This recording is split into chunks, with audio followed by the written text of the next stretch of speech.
আসসালামু আলাইকুম। আজকে ঈদের ২য় দিন। আপনাদেরকে বলেছিলাম কাল সকালে তাণ্ডবের রিভিউ দিব।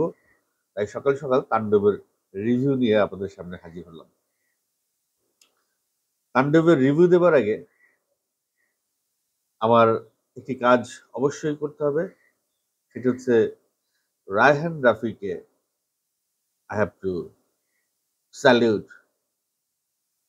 এই ছেলেটার যে প্রতিভা, এই ছেলেটার যে সাহস, এই ছেলেটার যে দূরদর্শিতা, এই ছেলেটার যে গল্প বলার স্টাইল, এই ছেলেটা যে কি পারে আর কি পারে না, আমার ভেঙে গেছে সেই ধারণা। I salute Raihan Rafi. আ এরকম একটা সিনেমা বাংলাদেশে এই মুহূর্তে রায়হান রাফির মতো একটা ইয়াং ডিরেক্টর নির্মাণ করেছে। এটি সারপ্রাইজিং।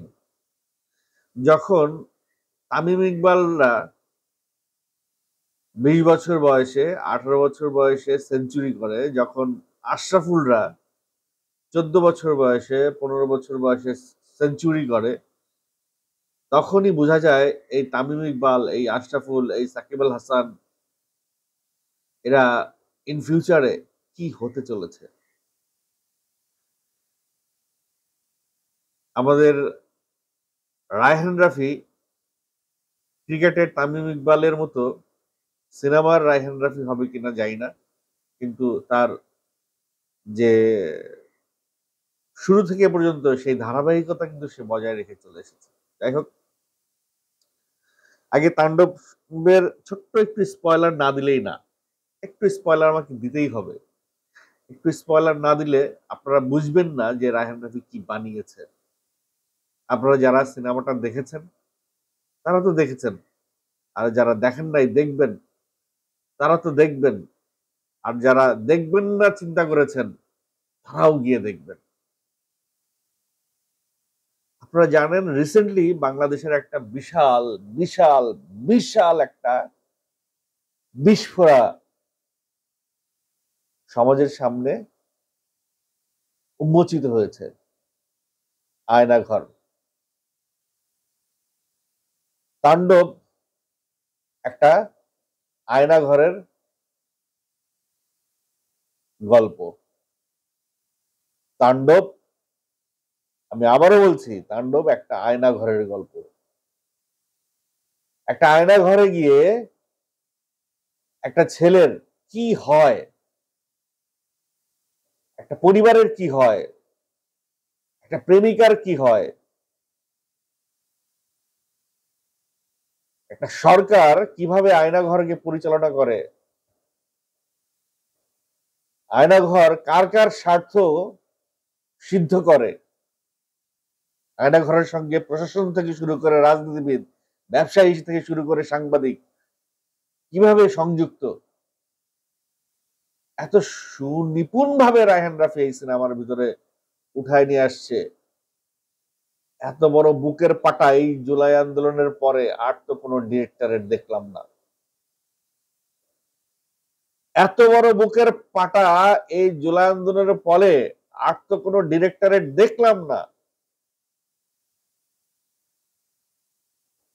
এই গত সরকার থাকা অবস্থাতেই রায়হান রাফি এই ধরনের সিনেমা কিন্তু বানিয়েছে।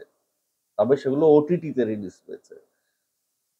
এই প্রথম বড় পর্দায় সাধারণ মানুষের কাছে রায়হান রাফি এমন গল্প নিয়ে গেছে, এমন গল্প নিয়ে আসছে, এরকম গল্প নির্মাণের সাহস এর আগে কোনো পরিচালক দেখায় নাই। পরিচালক যদি দেখিয়েও থাকে তাহলে সেই পরিচালক পথে বসে গেছে, সেই পরিচালকের কোমর ভেঙে গেছে, সেই পরিচালক আর নাই মার্কেটে। আপনাদের রানা প্লাজার কথা মনে আছে? সেখানে গত সরকারের খুব সামান্যই দেখানো হয়েছিল, যেগুলো মানে খুব বড় কিছু না, জাস্ট যা ঘটছে তাই দেখাইছে। সরকারের সেখানে ইনভলভমেন্ট ছিল না, কিন্তু কিছু পাঁচ আটা সচিব সেই সরকারকে বুঝাইছে যে এই সরকারের জন্য খারাপ। একটা পরিচালকের কোমর ভেঙে দিছে রানা প্লাজা, রিলিজই করতে দেয় নাই। এখনই সময়। আগামীতে তো অন্য সরকার আসবে, তারাও ওই আগের সরকারের মতোই আচরণ করবে। যারা যারা নির্মাতা আছেন তাদের জন্য এখনই সময় আপনাদের সৎ সাহস, হ্যাঁ। তবে যারা মনে করছেন যে এখনই সময় বলেই সিনেমা বানাইলে পরের বার যারা আসবে তারা আপনাদের ধুয়ে দিবে, তাদের জন্য এটা না। রায়হান রাফিদের মতো ডিরেক্টরের জন্য যে এখনই সময় যেটা বলতে চায় সেটা বলার। সিনেমায় ফিরে আসি। সিনেমার শুরু করবো কোত্থেকে ভাই? কোত্থেকে শুরু করব বলেন? যেখান থেকে শুরু করব সেখান থেকেই শোনা। শাকিব খান প্রসঙ্গে পরে আসবো। শাকিব খান প্রসঙ্গে পরে আসবো। শুরুতেই একেবারে ছোট ছোট চরিত্র দিয়ে শুরু করি। প্রত্যেকটা চরিত্র তার স্ব জায়গায় মাইলেজ পেয়েছে। একটা চরিত্র আছে জয়া সেনের ভাই, সর্বোচ্চ 3টা সিন করেছে, তার মধ্যে একটা সিনে ডায়লগ আছে,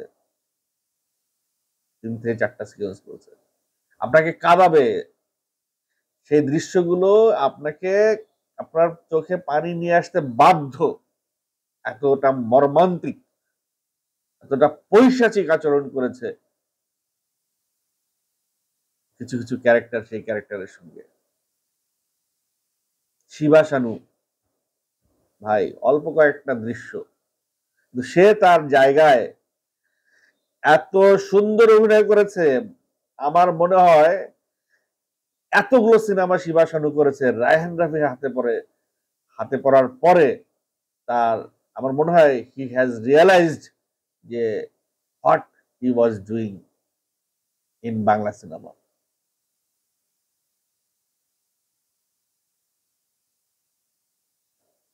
ও অঙ্কিত অনিকেত বোধহয় কোনো ডায়লগ নাই, কোনো ডায়লগ নাই, কিন্তু শাকিব খানের সঙ্গে তার পর্দায় যে অ্যাপিয়ারেন্স, শুধু সেই অ্যাপিয়ারেন্সটুকুই তাকে জিল্লুর মতো একটা ভাইব ক্রিয়েট করে দিয়েছে।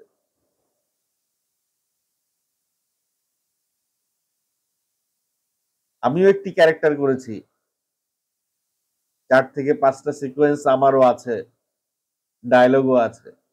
শুনেছি বা শুনছি আমি নাকি খুব ভালো করেছি অভিনয়টা, অনেকের ভালো লেগেছে। আমি আমার এইটুকুনের শুধু রিভিউ দিতে পারলাম না, এটুকুন আমি আপনাদের উপরই ছেড়ে দিলাম। সুমন আনোয়ার ভাই একজন অনেস্ট পুলিশ অফিসার, দুর্দান্ত অভিনয় করেছে। ফজলুর রহমান বাবু, বারি সাহেব, দিলু ভাই, আপনারা 3জন বিশাল পুলিশ অফিসার, ডায়লগ কিন্তু 1টা থেকে 2টা। ওফ, সেই অল্প একটু জায়গায় কি অসাধারণ যে অভিনয় করলেন সালাউদ্দিন লাবলু। সব মিলিয়ে বোধহয় 4-5টা ডায়লগ, কিন্তু ক্যারেক্টারটা যে সে পোর্ট্রেট করলেন, আফজাল হোসেন বড় ক্যারেক্টার ভাই, দুর্দান্ত দুর্দান্ত ভাই। একটা আমাদের দেশের অ্যাসেট, তাকে মানে সিনেমায় তাকে কাজে লাগাতে হচ্ছিল না। আমাদের আরো একটা অ্যাসেট আছে, আলমগীর সাহেব, এখনো জীবিত। এই তাণ্ডব 2 যদি হয়, আমি কনফার্ম সেখানে আলমগীর সাহেবও থাকবেন, তারিক আনাম খান, একটা সিন বোধহয় ভাই। ওফ, রোজি সিদ্দিকী, শহীদুজ্জামান সেলিম, কার কথা বাদ দিব। তাণ্ডবে যে একটি ডক্টর এজাজ সাহেব, আহারে ভাই কি অভিনয়। ডক্টর এজাজের একজন সহকারী ছিলেন জাহিদ, কাস্টিং ডিরেক্টর, সে এখানে অভিনয় করেছে। একটা পাসিং শটও যে দিয়েছে ভাই, একটা পাসিং শটও যে দিয়েছে, তার ক্যারেক্টারও এখানে চমৎকার ফুটে উঠেছে, কোনো ছাড় দেয় না রায়হান রাফি। এফএস নাইম দুর্দান্ত। সে যখন সোয়াটের ড্রেসে ফ্রেমে ঢুকে, ভাই মনে হলো যে হলিউডের কোন একটা ফ্রেম পাইলাম। আমি বরবাদ দেখে বলছিলাম যে বরবাদ আপনাদেরকে বলিউডের ফিল দিছে, আর তাণ্ডব আপনাদেরকে হলিউডের ফিল দিবে। and I felt that যে আয়নাঘর দেখানো হয়েছে, সে আয়নাঘরের ভাই মানে the best action scene ever in Bangladesh. এরকম অ্যাকশন দৃশ্য বাংলাদেশে আমি কোন সিনেমায় দেখি নাই। আপনারা দর্শকদের রিভিউ তো দেখতেছেন, তারা চিৎকার করতে করতে হল থেকে বেরোচ্ছে। এটা কেউ তাদেরকে উস্কায় দেয় নাই, এটা সিনেমার প্রভাব।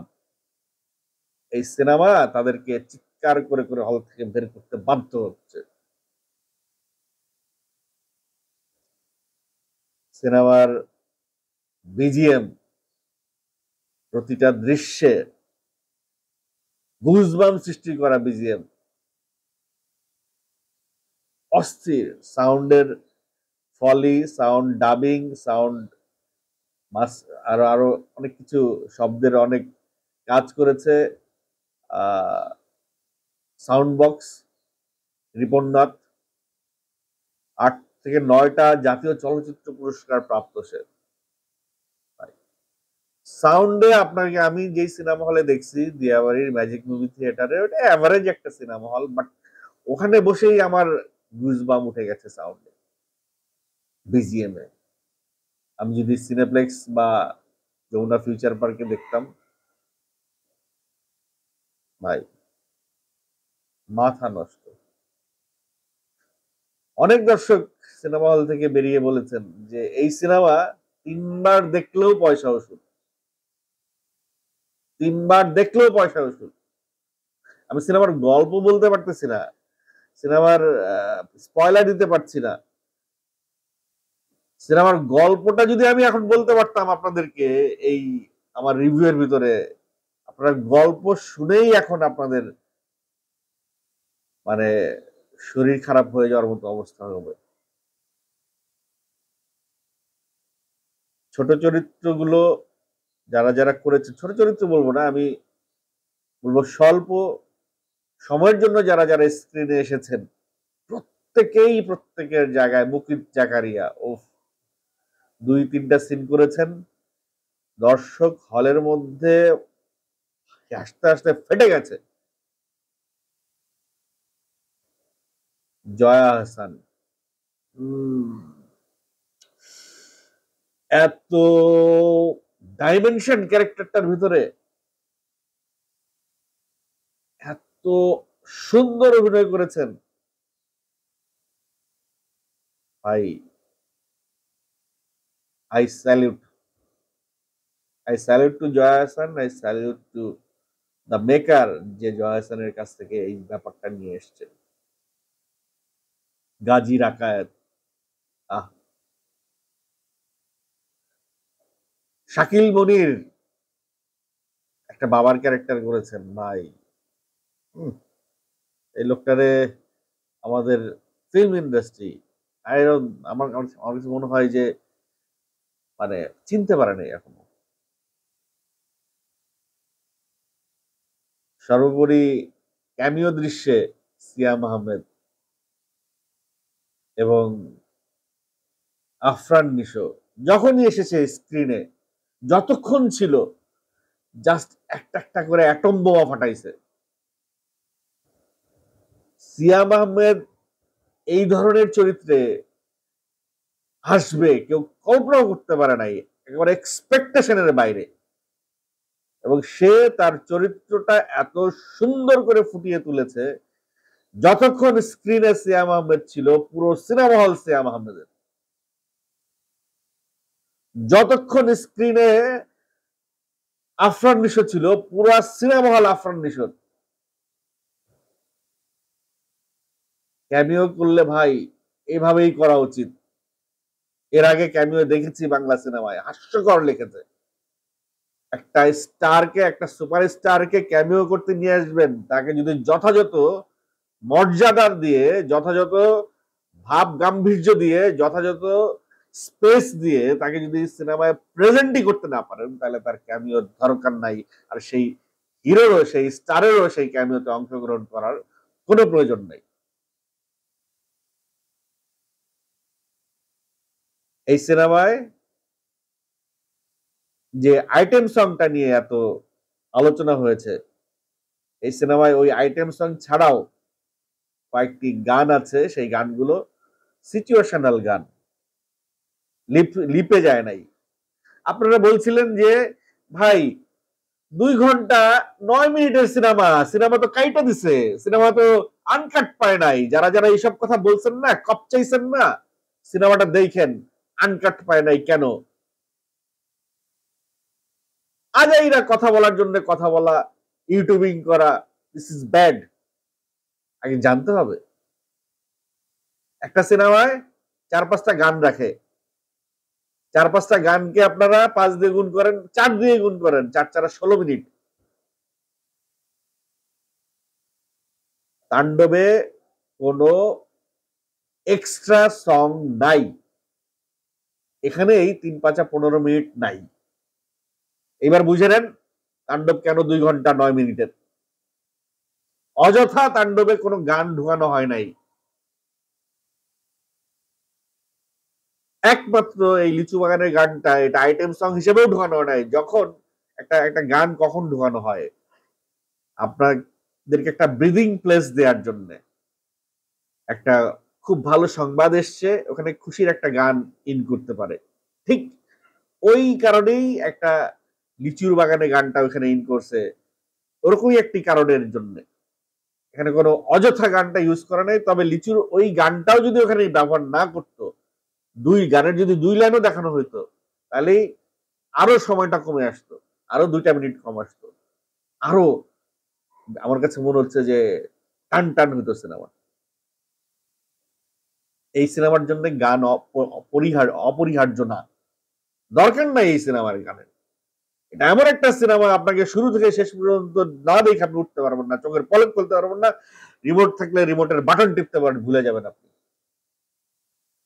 আমি সবসময় যখন সিনেমা দেখতে বসি আমার ল্যাপটপে বা টেলিভিশনে, তখন আমি যতক্ষণ পর্যন্ত আমি ওই সিনেমাটাকেই ভালো বলি, যে সিনেমাটাকে আমার করতে হয় না, ফাস্ট ফরওয়ার্ডিং করতে হয় না। বরবাদ, তুফান, প্রিয়তমা, কোনো কিছুর সঙ্গে আমি তাণ্ডবের তুলনা করবো না, কারণ তাণ্ডবের তুলনা শুধুমাত্র তাণ্ডব, তাণ্ডবের সাথে কোনো সিনেমার তুলনা যায় না।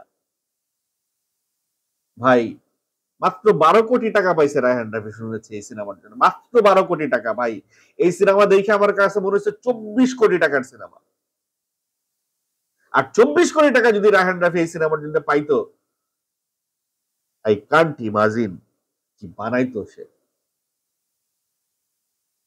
কি সিনেমা বানাইতো সে। একটু সাবলা নূরের কাছে আসি ভাই। সাবলা নূরকে নিয়ে কথা না বললে ভুল হবে। ছোট পর্দা করেন, এই সাবলা নূর প্রমাণ করে দিল ছোট পর্দা বড় পর্দা বলে কোনো কথা নাই, একটাই কথা, হলো অভিনয়। অভিনয় জানলে ছোট পর্দা বড় পর্দা বলে কিছু নাই। সাবলা নূর যে চরিত্রটা প্লে করেছে এই সিনেমায়, তার চরিত্রের সঙ্গে সে 100% সুবিচার করেছে। কোন জায়গায় মনে হয় নাই যে সাবিলা নূরের পরিবর্তে এই ক্যারেক্টারটা যদি অন্য কাউরে নিয়ে যেত, যদি এই ক্যারেক্টারে অমুক বসতো, যদি এই ক্যারেক্টারটা দিয়ে ওকে করানো হইতো, কোন জায়গায় মনে হয় না। বরং সে তার জায়গায় এত সুন্দর অভিনয় করেছে, মনে হয়েছে এই চরিত্রটা বোধ হয় ওর জন্যই লেখা হয়েছে। সর্বোপরি আসবো আমাদের মেগা স্টার শাকিব খানের কাছে। ভাই শাকিব খান তার তুফান সিনেমায় তার কণ্ঠের একটা মডিউলেশন করেছিল। মানে সে নর্মালি যেভাবে ডায়লগ দেয় তুফান সিনেমায়, সে 2টা ক্যারেক্টারের জন্য আলাদা আলাদা ডায়লগ, আলাদা আলাদা ভয়েসে তার অ্যাক্টিং করতে হয়েছিল। ভাই একটা চরিত্র সারাটা সিনেমায় তার ভয়েস চেঞ্জ করে ভয়েসের মধ্যে অন্য কিছু ধরেন আমি এরকম একটা কথা বলি হয় না, মানে সাপোজ আমি এরকম একটা এই টোনে কথা বলবো, আমি এভাবে টোনে কথা বলি না কখনো, তাহলে আমার কণ্ঠনালীর উপরে, আমার নার্ভের উপরে গলার কি পরিমাণ চাপ সৃষ্টি হয় সেটা একমাত্র আমি বুঝবো। এই সেই সেই পেইনটা একমাত্র আমিই খাবো। এই সিনেমার শুরু থেকে শেষ পর্যন্ত শাকিব খান তার ভয়েসে দুই রকম মডুলেশন এনেছেন, দুই রকম মডুলেশন এনেছেন, এবং I salute once again Shakib Khan যে ভাই পারফর্মার কি, পারফরমেন্স কি, কিভাবে করে।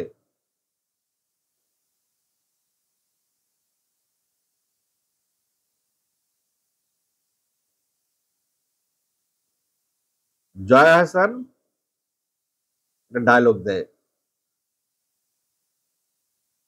শাকিব খানকে নিয়ে, এই ডায়লগটা আমার বলতে হবে ভাই, আপনারা স্পয়লার বলেন আর যাই বলেন।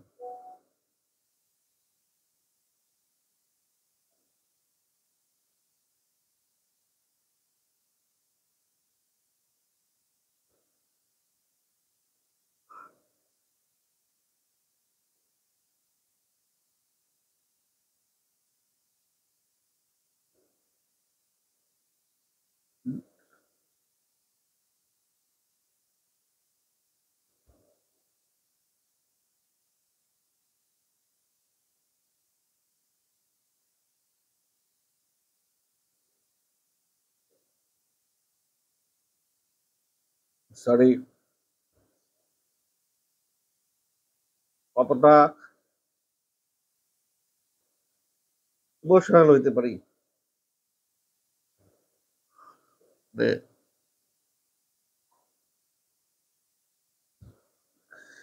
যাদের ভিতরে দেশপ্রেম কাজ করে, যারা নিজেদের দেশকে ভালোবাসে, তারা এই ডায়লগটার সঙ্গে খুব কানেক্টেড হবে। জয়া হাসান শাকিব খানকে বলছিলেন যে স্বাধীন, পুরো দেশ এখন তোমাকে ভালোবাসতে শুরু করেছে, এই মানুষের ভেতর থেকে তোমাকে অ্যারেস্ট করে নিয়ে যাওয়াটা অসম্ভব। ভাই যে অ্যাম্বিয়েন্স তৈরি করছে রায়হান রাফি, যে সিচুয়েশন তৈরি করছে, আপনি যদি সংবেদনশীল কোনো মানুষ হয়ে থাকেন, আপনার চোখ দিয়ে পানি আসবেই সিনেমা হল।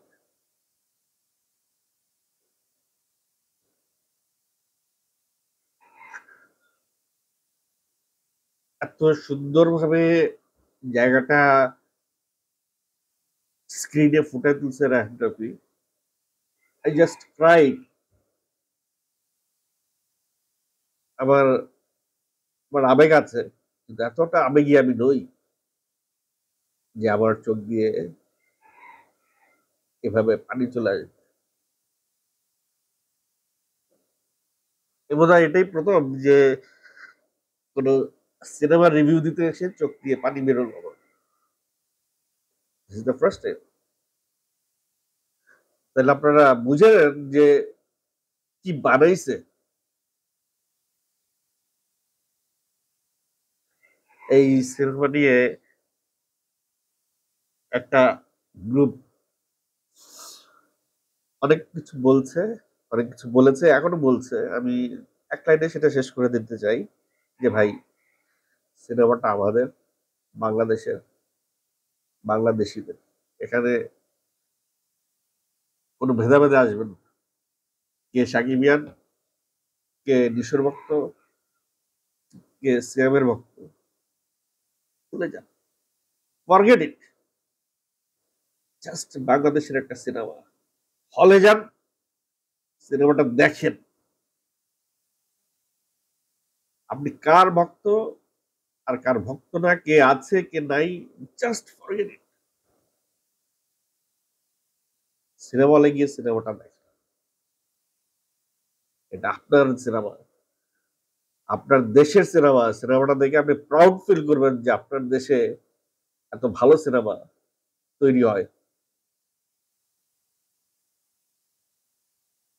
সিনেমার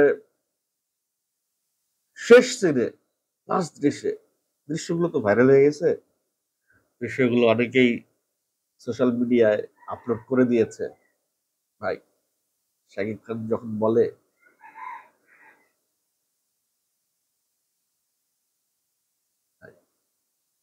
কাকে বলছে, কোথায় বলছে, এগুলো সব সেকেন্ড পার্টে আসবে, সেকেন্ড পার্টে আসবে। মানে রায়হান রাফি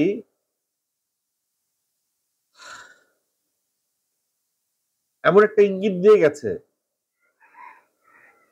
বা সিয়াম আহমেদ, অনেকে বলে যে সিয়াম আহমেদের ক্যামিও এখানে কেন দরকার, বা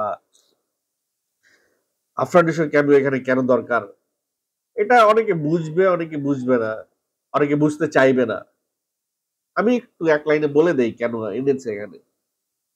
আগামীতে শাকিব খানের সঙ্গে আরো দুইটা ক্যারেক্টার আসবে কোন একটা সিনেমা, হয়তো তাণ্ডব তুলতে আসবে, যেই সিনেমাতে তিনটা শয়তান অ্যাক্টিং করবে। নো, তিনটা হিরো না, তিনটা শয়তান অ্যাক্টিং করবে।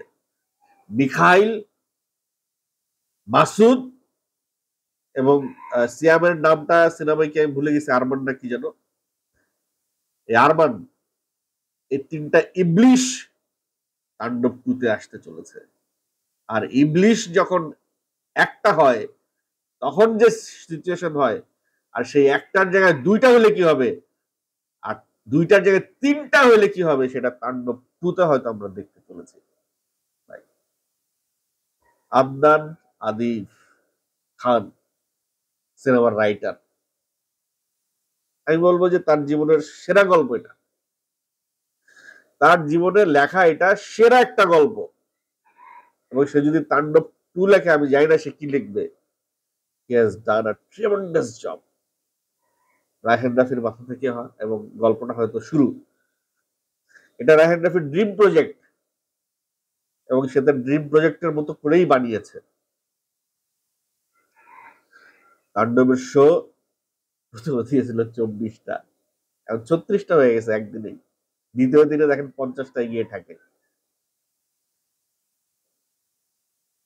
বিভিন্ন জায়গায় হল ভেঙে ফেলছে, সার্ভার ইয়ে হয়েছে, ক্র্যাশ করছে, দেখে হলের সামনে ভাঙচুর হয়েছে। গুদাম ঘর বলেন আর গোডাউন বলেন, সব সিনেমা হল আবার নতুন করে শুরু হয়েছে এই তাণ্ডবের তাণ্ডবে।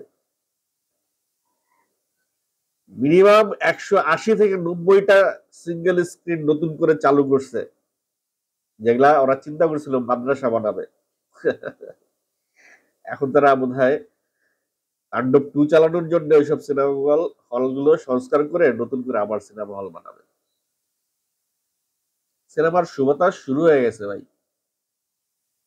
হলে দর্শক স্রোতের বেগে যাচ্ছে, স্রোতের বেগে যাচ্ছে। সিনেমা হলের সিনেমার দর্শক আনার জন্য একজন হ্যামিলিয়নের বাঁশিওয়ালা দরকার ছিল। আমার মনে হয় রায়হান রাফি সেই হ্যামিলিয়নের বাঁশিওয়ালা। আমার মনে হয় শাকিব খান সেই হ্যামিলিয়নের বাঁশিওয়ালা। আমার মনে হয় আদনান আদিফ সেই হ্যামিলিয়নের বাঁশিওয়ালা। আমার মনে হয় সিয়াম আহমেদ, আফরান নিশো সেই হ্যামিলিয়নের বাঁশিওয়ালা। আমার মনে হয় জয়া হাসান সেই হ্যামিলিয়নের বাঁশিওয়ালা। সেই হ্যামিলিয়নের বাঁশিওয়ালাদের একটা গ্রুপ আমরা পাইছি, একটা না, একটা গ্রুপ পাইছি। সেই গ্রুপটাকে লিড দিচ্ছে রায়হান রাফি। অনেকগুলো নামের কথা আমি বলি নাই, মানে ফ্লোতে হয়তো ওই সময় মাথায় আসে না, বাট প্রত্যেকটা ক্যারেক্টার এই সিনেমায় দুর্দান্ত পারফরমেন্স করছে। ইকবাল ভাই, একটা বানর নিয়ে, ইকবাল ভাইয়ের একটা ইন্টারভিউ আমি করেছি ডাবিং শেষ করে, সেই ইন্টারভিউটা আমার চ্যানেলে আছে। একটা বানর খেলা দেখানোর সঙ্গে সঙ্গে তিনি কিছু ডায়লগ দেয়, মন ছুঁয়ে যায়। ইকবাল ভাই খুব দুর্দান্ত অভিনয় করেছে। তারপরে সেতু সেতু ভাই, তারপর আমার বন্ধু সৌরভ, তারপরে অনেকে, মানে যেখানে যাকে প্লেস করা হয়েছে তাদের চরিত্রের সঙ্গে তারা 100% সততা অ্যাপ্লাই করেছে। জাস্ট প্রত্যেকটা চরিত্র ভালো করেছে। একটা টিম যখন ভালো করে না, পুরো টিম যখন ভালো করে তখন সেই সিনেমাটা এরকমই হয়। এই রেজাল্টই হাসে। একটা ক্যারেক্টারের দিকে তাকে আপনি বলতে পারবেন না অযথাই ক্যারেক্টারটা প্লেস করছে, অযথাই ডায়লগটা দিছে।